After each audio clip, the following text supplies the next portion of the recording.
As we said before, because we put a top on it, that meant that the neck sat into the neck cavity way too low.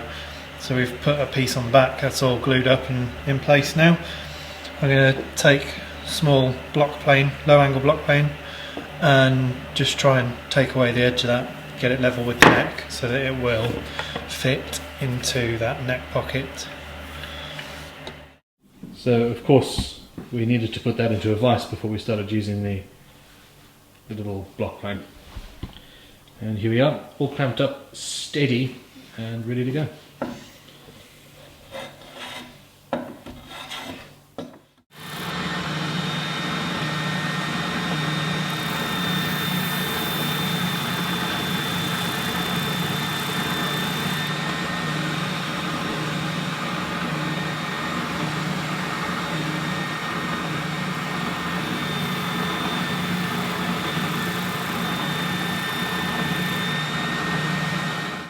So just finishing off with a bit of fine hand sanding, just to make sure everything's nice and smooth and get those curves in nicely rounded.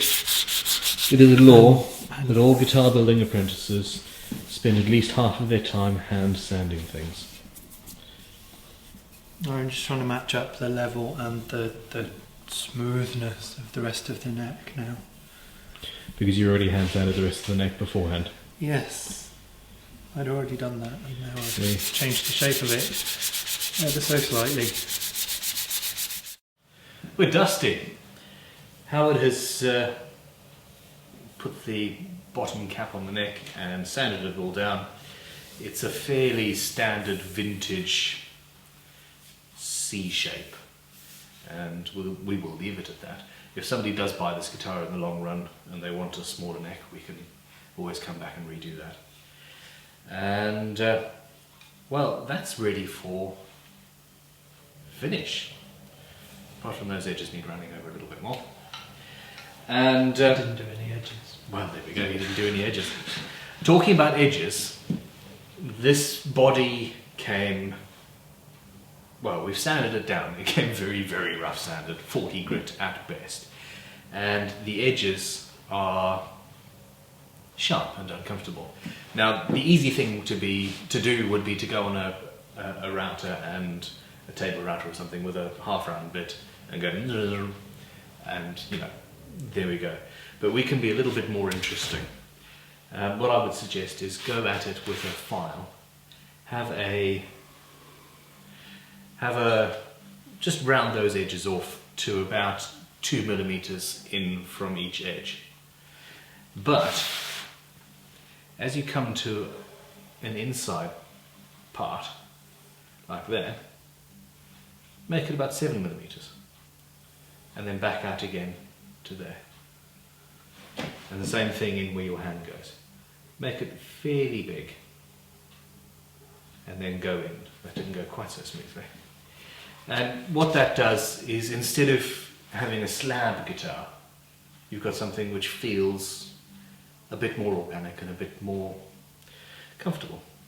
And it doesn't take that much more work to do, especially with such soft wood as is the case with this guitar. So that on the outside edge, there isn't much of a line. It's a mil or two away from the side.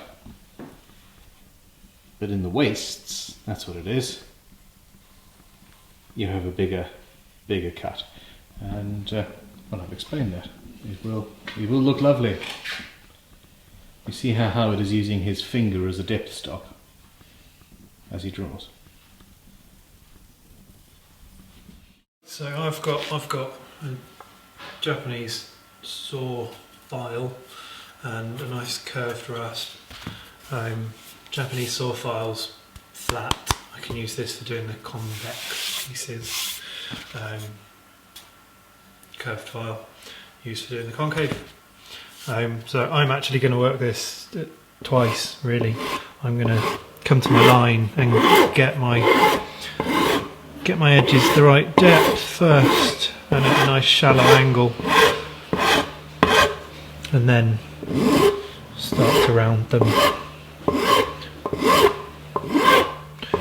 Not for any other reason than that's how I want to work it. That's how I'm most comfortable working it.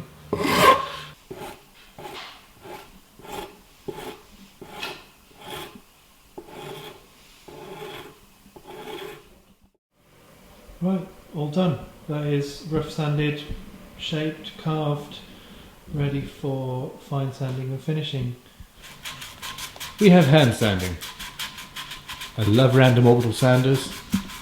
I love anything that's going to make life easier. But in the end, for a lot of these places, you need to do a lot of handwork. If you don't like sanding your tiles down, well, you're watching the wrong videos.